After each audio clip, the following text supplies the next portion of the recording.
औज़ुबिल्लाहिमिनश्शैतानिर्रजीम बिस्मिल्लाहिर्रहमानिर्रहीम।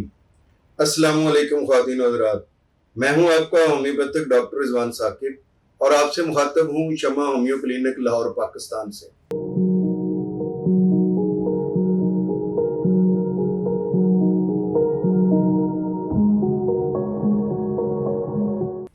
आइए आज बात करते हैं कि डायस्मेनोरिया क्या चीज़ है।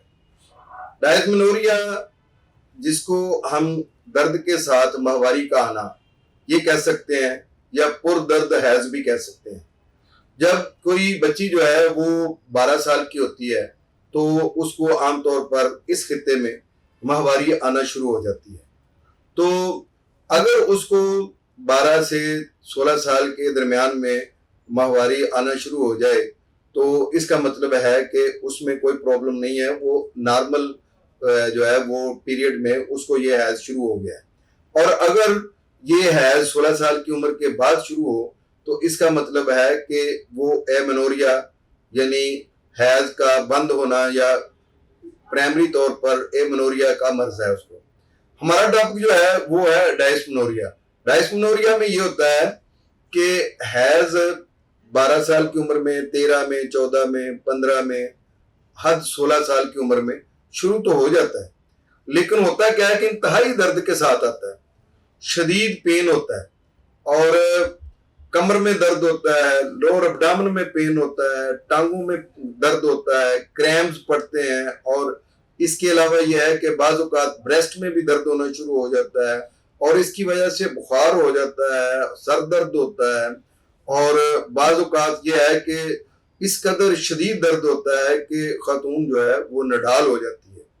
तो ये दर्द लेकिन रहता आमतौर पर बहुत कम अरसे के लिए है। बाज़ औक़ात 4 घंटे होता है, बाज़ औक़ात 8 घंटे होता है, 12 घंटे होता है और बाज़ ज़्यादा से ज़्यादा ये है कि 72 घंटे तक हो सकता है।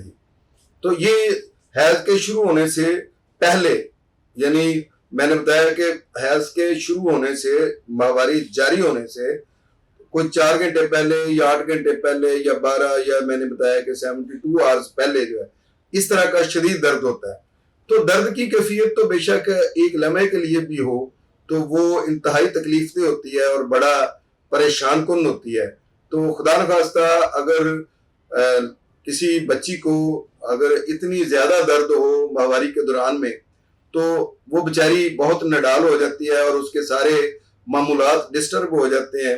तो इस हवाले से ये है कि इसका होम्योपैथी से इलाज करवाना चाहिए ताकि ये माहवारी का दर्द जो है वो ना हो। तो ये मैंने आपको बताया कि ये प्राइमरी डायस्मेनोरिया होता है। तो इसमें जो शदीद दर्द होता है वो असल में यूट्रस जो है वो हर वक्त कंट्रैक्शन करती रहती है, सिकुड़ती और फैलती रहती है। ये उसका अमल जो है, जैसे हमारा दिल जो है वो जब तक हमारी जिंदगी है तब तक धड़कता रहता है, बेशक हम सोए हुए हैं या जाग रहे हैं। तो इसी तरीके से हमारी यूट्रस जो है ख्वातीन की तो वो कंट्रैक्शन करती रहती है। तो उस कंट्रैक्शन के दौरान में उसको ये कंट्रैक्शन जो है वो जब तक माहवारी आने की उम्र होती है उस वक्त तक ये मुसलसल इस अमल में गुजरती रहती है। लेकिन जब माहवारी शुरू होनी होती है उस वक्त ये कंट्रैक्शन बढ़ जाती है। लेकिन अगर ये कंट्रैक्शन जो है ये बहुत ज्यादा बढ़ जाए तो उसका ये नुकसान होता है कि उसकी वजह से वहां पे जो ब्लड वेसल्स होती हैं इंतहाई बारीक होती हैं, जो कैपिलरीज होती हैं, तो वो फट जाती हैं। अब वो फटने के बाद फिर शदीद किस्म का दर्द होता है, फिर माहवारी का भी एक प्रेशर होता है, वो जब नहीं आ रही होती है तो उसकी वजह से भी ये दर्द शदीद पहले से भी ज्यादा बढ़ना शुरू हो जाता है। तो इसके लिए होम्योपैथी में बहुत सारी मेडिसिन है। प्राइमरी जो डायस्मेनोरिया है, पहली बात तो ये ज़हन में रखें कि ये कोई खतरनाक मर्ज नहीं है और ये कोई क्रॉनिक डिजीज नहीं है और ये खुद भी खत्म हो जाता है। लेकिन खुद खत्म होने के लिए यह है कि जितनी एज बढ़ती जाती है आहिस्ता आहिस्ता ये काम कम होना शुरू हो जाता है, यानी माहवारी का दर्द जो है वो कम होना शुरू हो जाता है।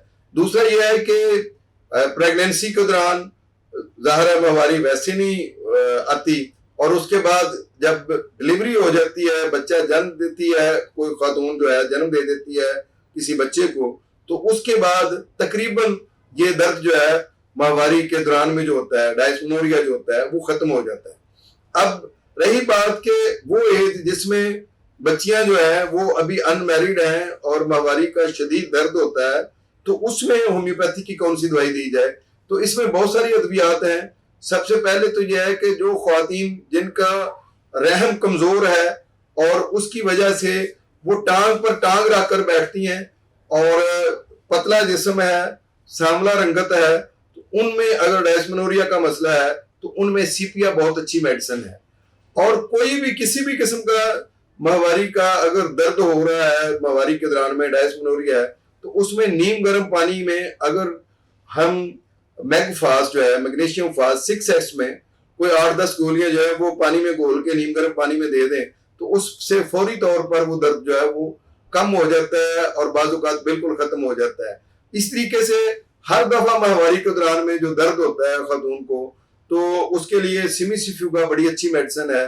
इससे ये दर्द जो है वो कम हो जाता है या खत्म हो जाता है। इसी तरीके से एल्ट्रस फेरिनोसा ये ख्वातीन का एक बेहतरीन टॉनिक है। अगर यूट्रस की कमजोरी की वजह से या किसी भी वजह से जो है वो माहवारी के दौरान में शदीद दर्द होता है, तो एल्ट्रस फेरिनोसा मदर टिंचर में बहुत मुफीद मेडिसिन है। इसके जरिए से इसको ठीक किया जा सकता है। इसी तरीके से हेलोनियाज है, वो ये वो मेडिसिन है जिसमें आपको ऐसे लग रहा है कि जैसे आपके गायनी के जेनिटल जो पार्ट्स हैं वो बाहर ही निकल आएंगे। तो उसके लिए ये उस दौरान में अगर ये दवाई दी जाए तो यूट्रस का मजबूत, तो उसके असाब को मजबूत करती है और लेकोरिया वगैरह है तो उसको खत्म करती है। और सबसे बड़ी बात यह है कि ये डायस्मेनोरिया की भी बेहतरीन मेडिसिन है। होम्योपैथी में अकॉर्डिंग टू सिम्टम्स मेडिसिन दी जाती है। जैसे अगर लोअर एब्डोमेन में शदीद पेन के साथ है तो उसमें हमारे पास लाइकोपोडियम बहुत अच्छी मेडिसिन है। और इसी तरीके से अगर औरत को उस दौरान में शदीद गुस्सा आ रहा है तो उसके लिए नक्सोमिका बहुत अच्छी मेडिसिन है। और अगर जो आयली चीजें खाने की वजह से डायस्मेनोरिया हो जाता है तो उसमें पल्साटिला बहुत अच्छी मेडिसिन है। ऐसी औरत जो है अक्सर बात पर रो पड़ती है, जरा सी बात पर। और ऐसी ख्वातीन जो इंतहाई मगरूर होती हैं और उनको डायस्मेनोरिया का मसला होता है तो उसमें प्लाटीना बहुत अच्छी मेडिसिन है। होम्योपैथी में अकॉर्डिंग टू सिम्टम्स मेडिसिन दी जाती है। तो मैंने आपको प्राइमरी डायस्मेनोरिया की जो मेडिसिन है ये बताई है। अब मैं आपको बताऊंगा जो सेकेंडरी डायस्मेनोरिया है उसकी कौन सी अद्वियात हैं, उसकी क्या वजूहात हैं और उसमें हम होम्योपैथी की कौन सी अद्वियात से माहवारी के दर्द को ठीक कर सकते हैं। ये मैं इंशाल्लाह आपको अगली वीडियो में डिटेल से बताता हूँ। बहुत शुक्रिया, अल्लाह हाफिज।